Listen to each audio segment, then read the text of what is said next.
Hello and welcome to WhatKeepsYouAwake.tv. It's time again to dive into the hustles, the hurdles, and the highs that keep small business leaders up late at night. I'm your host, David Hooser, and thrilled again to welcome today's guest, Stacie Garlieb.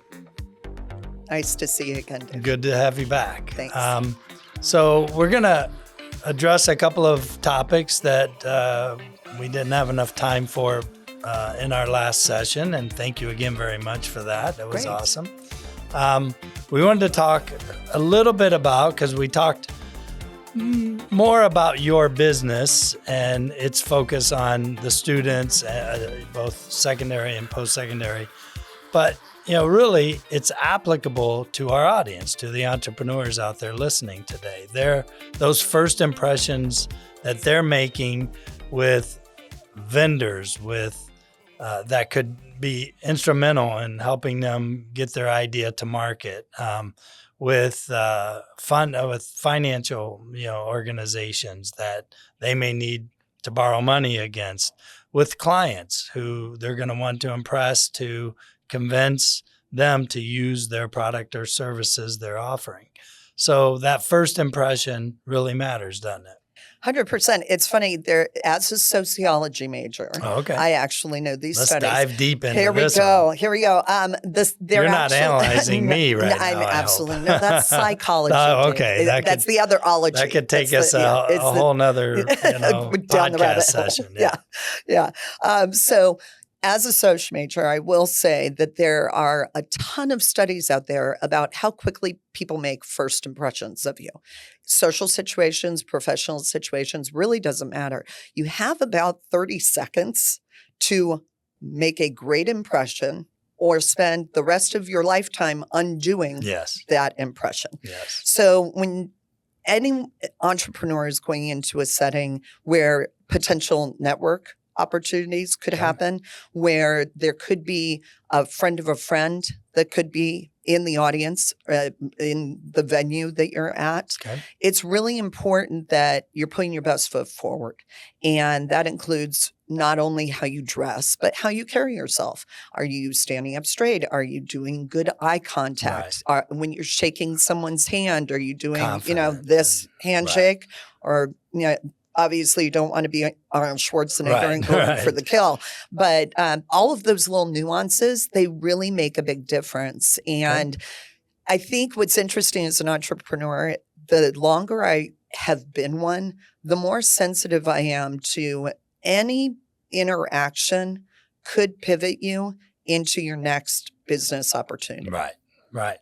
And just being open and aware of that, I think that makes you carry yourself differently and present yourself differently, because those first 30 seconds are important. So, but that brings up a point, and we talked about it briefly, but burning bridges, I mean, you don't know, you greet like a politician, you greet and welcome everyone you may end up deciding later that that's not someone that's in alignment with your principles, your values, your business plan, whatever it may be, but you don't burn that bridge because you don't know who they know.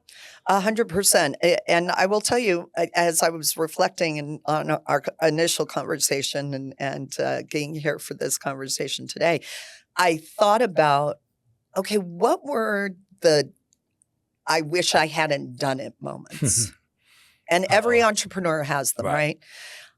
I learned more from those moments and those decisions than I probably learned from this fell in my lap and my business just went moments. And so as an entrepreneur, sometimes that risk taking of, I don't know if this is the right thing for my business, but I'm going to go down this path because I can always make a U-turn. So a safe risk, I call it.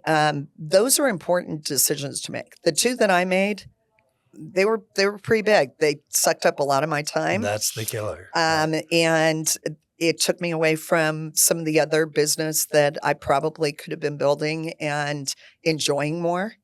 But in both instances, I now, in hindsight, realize what I learned from those experiences. And I actually made some good business contacts out of it that I still have today. So there was value. There's value in even the things that you would consider your quote failures. Making mistakes. I mean, that's who is it? Winston Churchill said it's success is being able to go from failure to failure gracefully. Exactly. Because they're going to happen. So, but now interesting, but you can minimize in so many ways. And we talk about the impression you make face to face, but in today's world, it's not just your face to face meeting. It's your website. It's your social media accounts. So many people try to go, oh, my social media is personal. My business is an extension of me. It's personal to me. It's my family. Every one of my employees have always known they could call me any time of day. It was my family extended into whatever endeavor we were pursuing. So those have to be important things to keep tabs on and keep clean. And it's interesting in the secondary market that I kind of swim in now. A lot of the things that we use as business professionals to present ourselves, LinkedIn, Instagram, those type of things. They're familiar with Instagram, but then you start talking about, as you get older, you'll want to get a LinkedIn page potentially, and their eyes cross. It's like, why do I need that? I'm is that going like to TikTok. Exactly. So I expose them to that early on so that they see the benefits of that. But for working professionals that want to be entrepreneurs, especially if they're balancing a corporate life and their entrepreneurship as a side gig, that LinkedIn profile and that online media presence, whether it's on Facebook or Instagram or all of it, has to be in check. Right. It's fine to say, well, my Instagram is just for me, social and private. But I'll tell you straight out, when I'm recruiting on college campuses, I check every account.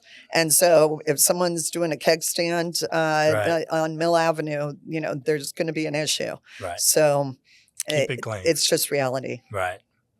That is the reality. And we're not saying change your past. No. We're saying present your present and think about how you want to be received in the future. Right. So. Nobody has to have this as their profile picture. Right.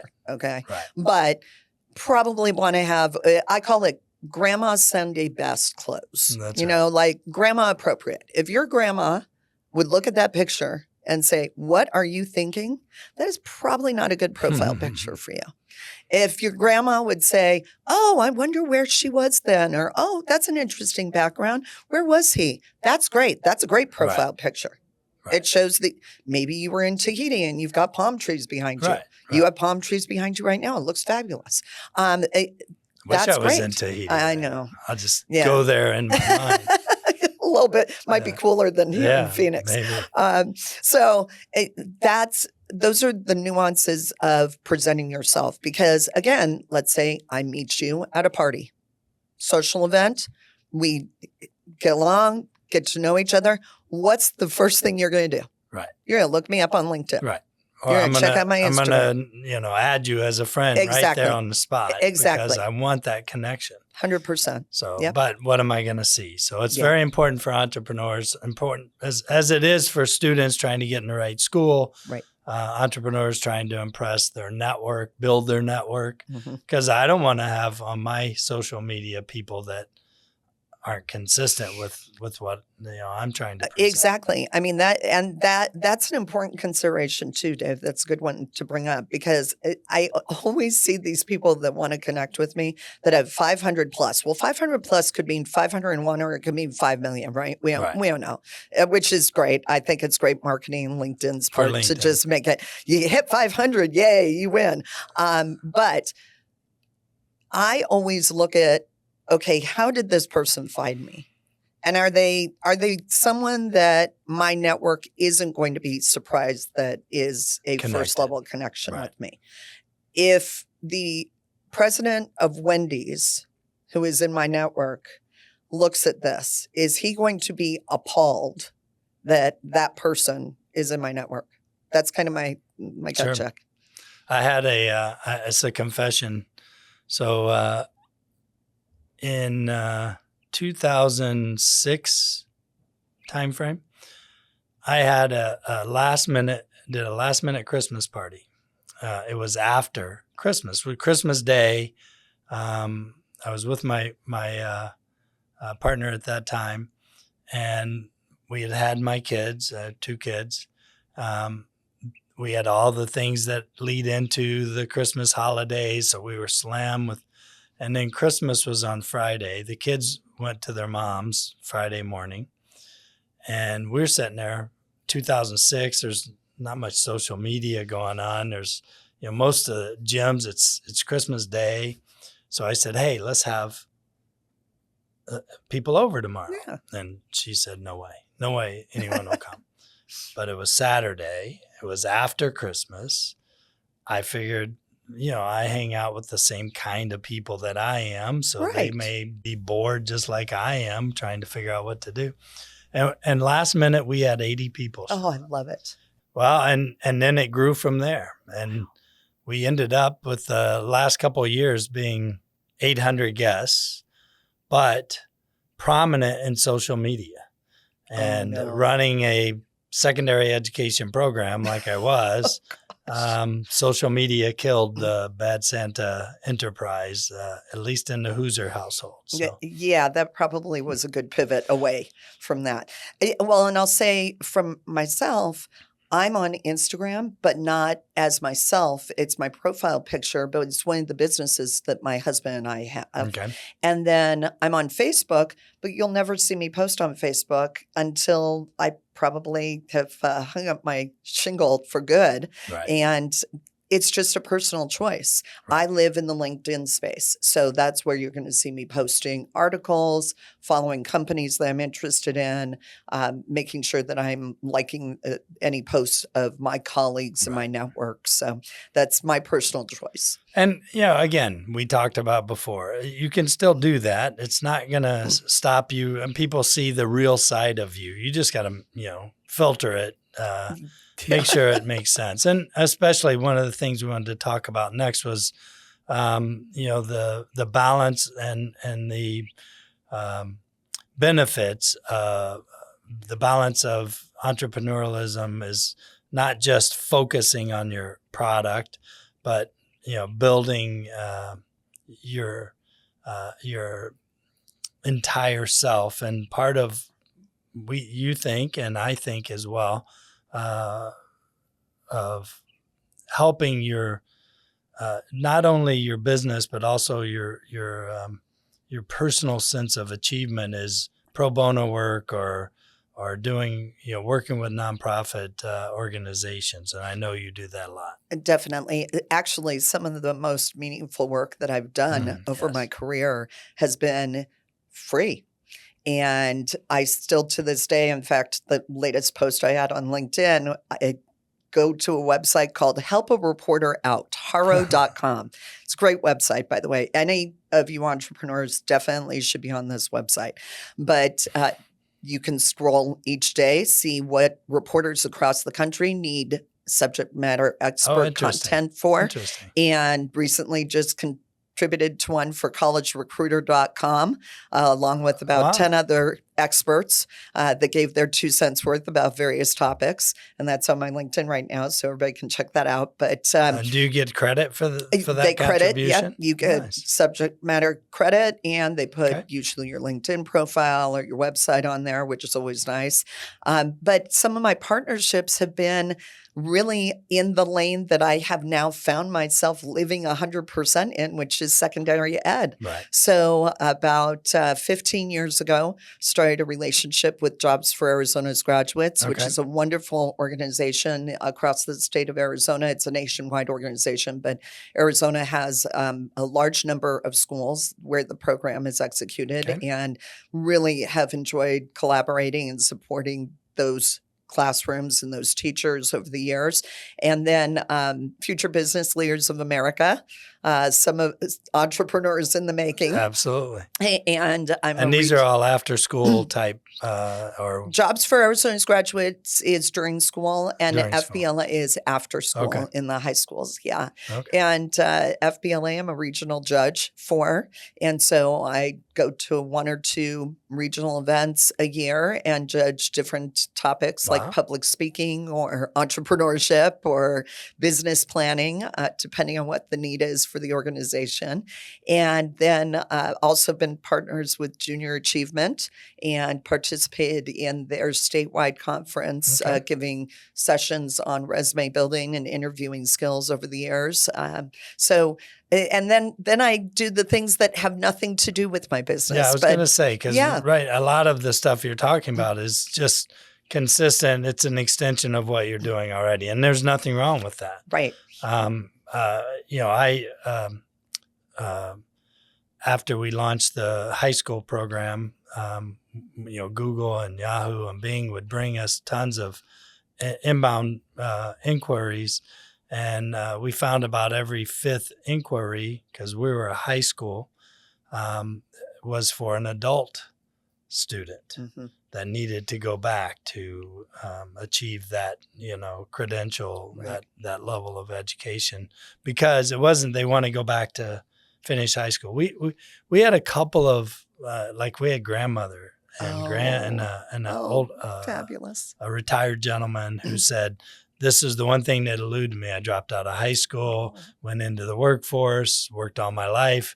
It always bothered me. I didn't have that. So they came back and finished our online program. But most of the adult students don't want to be, they weren't seeking a high school credential as their goal. They were seeking it as a step in going to the next level, which was to get accepted into a community college program or a trade school program Right. and get funding, which meant they needed that high school credential to get the government funding they wanted. So, but, those kind of things we found, and we started a nonprofit to help pay for the tuition and additional costs to access education for adults. A lot of them were single moms. They needed daycare services or transportation services, or just needed a computer and internet access at home. And it's that giving back to the community. Right. So obviously I gave examples that were aligned with my business model, but then the other sides of my volunteering are to fulfill some of the things that were Sure. inherently in my past. So Okay. recently left my post as the president of the Phoenix Panhellenic Alumni Association. 4 years. I've been involved in the organization for 8 and will continue to be involved. And it's a group of amazing women that support scholarships for high school and collegiate students, Okay. women in the Arizona area. And so I love being a part of that organization. And I also trained my golden doodle to be a pet therapy dog very about cool. 5 years ago. And so she and I go to one of the downtown elementary schools once a week in the spring. And she lays there and is petted by small children while they practice reading out loud and getting better at reading. So it's kind of in the education realm, which Sure. I'm passionate about, but it's helping younger students. Sure, in a different way. In a very different way. And then I just signed up to be the interclub captain of my women's golf league in Flagstaff. So that's my new challenge that I've taken on as a volunteer. But I think the bottom line is for entrepreneurs, be open to giving yourself freely. Right. And sometimes it's okay to say no. It's okay to say that's not in my bandwidth, or that's not something I'm interested in, or I don't have the time for that now. But it's important to keep yourself open to those opportunities, because some of the greatest relationships that I've formed are with the people in my volunteer experiences. That's right. Personal and professional. Right. You know- I mean, not that you expected something like Right. that, but it happens. Yep. People are happen. It's organic. I tell everyone, all things being equal, I'll do business with my friends. Yep. And Yep. that's how you build that friendship outside. I mean, when you're always coming to someone about your business, it's about your business. Yeah. When it's about the extracurricular, doing pro bono work, it really opens up doors. You don't expect it. You're not asking for it, but it happens. 100%. Yeah. And the sense of worth that you get from it. Of course. It's just a different feeling of accomplishment. Right. And the people that you're usually providing the information or the service or your time and effort for, they're very thankful and Yes. appreciative, Always. which sometimes your clients aren't as appreciative. So it's always nice to get an atta-girl or an atta-boy from the community. Find them somewhere, Definitely. wherever you can. Definitely. Well, one last chance to give us your how do people reach out to you, whether or let us know about an organization that you think would interest our audience. Yeah, so I actually would like to encourage the audience to reach out to their local town, city, and or state organizations that have boards that you can provide value on. I was a member of the City of Phoenix Business and Workforce Development Board for a number of years, served as a chair of a couple of the committees, and as an ad hoc member for several years afterwards. And that experience, Dave, yes, it was a networking opportunity, but it also gave me a chance to learn about industries outside my own. It gave me an opportunity to meet people that I probably never would have interacted with before. I got their perspectives of how they're running their businesses, whether it's Wells Fargo Bank or it's Chicanos por la Causa. And so I would encourage entrepreneurs to look for ways to contribute to the community in volunteerism, in those type of experiences as well, because it will continue their lifelong learning as an entrepreneur, and it's also going to be able to provide value to the community. Sure. Okay, it's a win-win. That's going to do it for our show again with Stacie here, and thank you again for joining us. And remember to subscribe to the podcast on whatever podcast platform you use. Again, it's What Keeps You Awake.tv, and make sure to tell your fellow friends, entrepreneurs, family members to catch an upcoming episode. Thanks for joining us. Thanks, Stacie. Thank you.